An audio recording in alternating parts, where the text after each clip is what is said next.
नमस्कार, मी Anwar Shaikh, Reliance multitrade private limited कंपनीमध्ये मी एक आरोग्य सल्लागार म्हणून काम करतो. आज आमच्या एक ताई जमजाळ ताई त्यांच्या मिस्टरांना आपण 2 महिन्यापूर्वी रिलायन्स अमृत ज्यूस दिलं होतं. त्या अमृत ज्यूसमुळे त्यांना काय फायदा झाला आणि त्यांना कशा प्रकारचा आजार होता आपण त्यांच्याच तोंडून ऐकूया. बोला मॅडम, पहिले तुमचं नाव सांगा मॅडम. माझं नाव अश्विनी राहुल डोंगर. माझ्या मिस्टरांना ब्लड कॅन्सर आहे.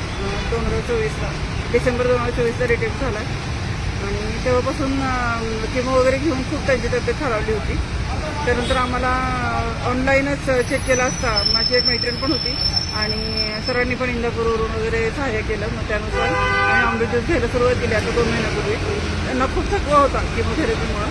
तो थकवा पूर्ण कमी झाला आहे. म्हणजे ते आता स्वतः निदान उठून चालून त्यांची कामं करणं ठेवणं त्या सगळ्या गोष्टी करतात आणि त्यांच्या तोंडाला पण चव आली आहे, त्यामुळे थोडं जेवण पण जातं. ओके, धन्यवाद ताई. तर तुम्ही इतर लोकांना याच्याविषयी काय सल्ला द्याल? अमृत ज्यूसबद्दल तुम्ही लोकांना काय सल्ला द्याल? अमृत ज्यूस खरंच चांगलं प्रोडक्ट आहे आणि तुमच्या पण कोणी घरात आजारी वगैरे असतील तर अमृत ज्यूस घ्यायला काहीच हरकत नाही. त्याने खरंच चांगला प्रोडक्ट. ओके, धन्यवाद ताई.